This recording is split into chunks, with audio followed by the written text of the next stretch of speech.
It finally happened. We are here. The Mario movie is upon us, ladies and gents. Step aside, Marvel. We're talking about Short King cinema.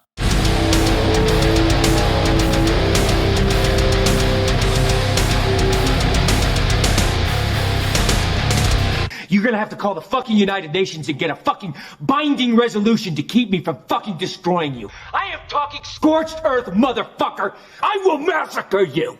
I will fuck you up! The Super Mario Bros. Movie is here and it is good. And that is all. Goodbye, guys.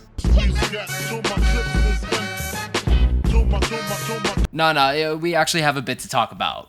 The Super Mario Bros. Movie stars all of these actors, and I'm not gonna lie, I was satisfied with 90% of this casting. Chris Pratt actually serves his role well. I still wish it was Charles Martinet, simply to prove that voice actors can be big time stars, but it is what it is. Charlie Day as Luigi is chef's kiss, perfect. If you look up perfect casting in an encyclopedia, there's a picture of Charlie Day as Luigi. That's how good he was in this movie. Believe it or not, I actually really liked Seth Rogen as Donkey Kong. His infamous laugh is still fucking there, but when it's just Donkey Kong doing his thing, I was perfectly immersed. There's a subplot with Donkey Kong where he doesn't want to just be an ape that smashes things, but then he just goes back to smashing things. In fact, it's not even a character arc, it's just a character moment that's brought up once and never really utilized again. This could be sequel material for sure, however, I definitely would have liked some sort of through line in this film.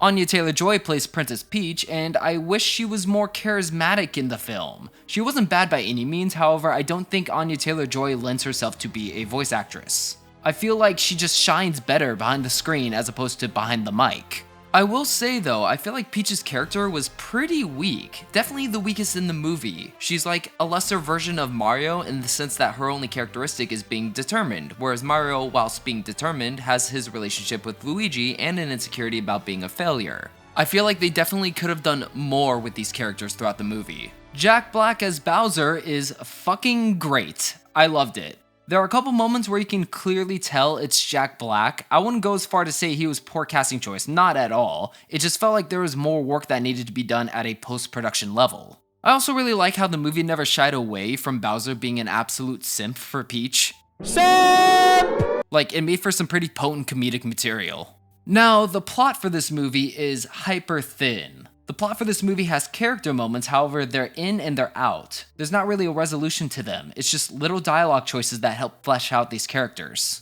Now, many people don't like that this movie has a thin plot. I'm of two minds. I have played a Mario game and understand that for the most part, Mario games have a hyper thin plot. That being said, I would have appreciated some more character work, specifically from the Super Mario Brothers. I don't even think there's a noticeable theme this movie's trying to convey aside from determination is good. This really is mindless fun the movie, which is fine if that's what you appreciate about a Mario game, I certainly do, but that's not what I find special about a Mario game. I think what makes Mario games special to me is the focus on the journey as opposed to the 3-act structure, or should I say 4-act structure Nintendo implements with Mario. There's a scene in this movie where Mario and Peach are heading to the Kong City and it kinda just cuts to them showing up. I think the movie should have implemented more platforming segments, and getting from here to here would have been a great way to do that. There are plenty of Easter eggs, member berries, fan service. I don't know, what terms are we using for this movie, guys? All I can say is, if you know Mario like I do, you'll be like, I know that, there's the thing. Seriously, this was me during the entirety of the movie. Luma Lee was one of my favorite Easter eggs in the movie. It's a nice little juxtaposition having a childlike voice saying such nihilistic things with a smile and a giggle, just there's no escape. The only hope is the sweet relief of death. Begging for death. I was like, I'm sorry. I also really liked all the cinematic renditions of original Mario music. They were incredible, but I think all the licensed song choices were not very good. Like, they do the Kill Bill thing, they do Thunderstruck, they do No Sleep Till Brooklyn. I'm just not sure what they were aiming for. It feels like the creators didn't have faith in the orchestral renditions for these moments. Like, why? Why any of this? As I've already alluded to, the movie has quite a bit of flaws. For a movie called The Super Mario Bros. Movie, it's kind of odd how the movie wants to have its cake and eat it too. Like, Luigi isn't in half of the movie, and yet he shares the spotlight with Mario in the finale. This was a mistake. Luigi should have been with Mario throughout the whole movie. Their chemistry together was great. Like, it was kind of too good to separate. I really don't get why they made the script flip from Peach getting captured to Luigi. Like, if you don't want Peach to be a damsel in distress, that's completely fine. Just have it be these four trying to stop Bowser from destroying the Mushroom Kingdom. I don't know, it could have been a neat little callback to the black sheep of the family, Super Mario Bros. 2. Luigi at the end just learns all of Mario's skills because... I don't know what they were doing with Cranky Kong. It seems like such a huge misstep from a voice acting level. He has this weird Brooklyn Jewish accent. I was just not on board with it. There's also no reason why the penguins in the beginning shouldn't have used the superstar to defeat Bowser. Like, it's in your castle. He is trying to get it from you, and it grants you unlimited power. Film. There's another moment where Luigi is holding back a wave of flames from Bowser whilst having an emotional heart-to-heart with Mario. I think this could have been done way more effectively.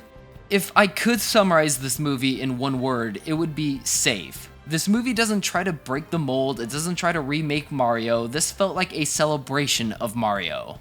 It felt like the creators from all departments had an honest love for Mario, and that was a really nice feeling. Yes, the plot of this movie could have been thicker, but as an avid Mario player, I was satisfied.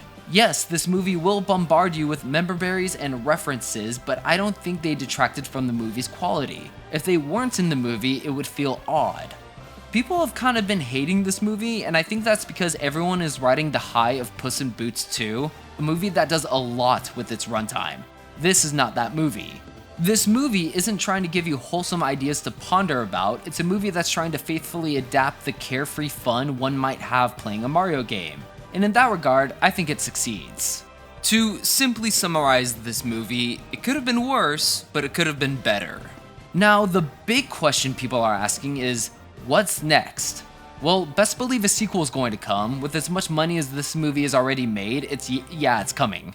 As far as other Nintendo franchises, it definitely seems like a Star Fox movie would be the most appropriate to adapt before getting into the more serious franchises like Legend of Zelda or Metroid. I'm trying to hope for the best here because if Illumination is going to tackle all of these properties, they have to step up their game when it comes to telling stories. But they started safe and that's all I can really ask. Anywho, that's all I've got for you guys today. Eat your mushrooms, simp for your woman, and I will catch you all in the next one.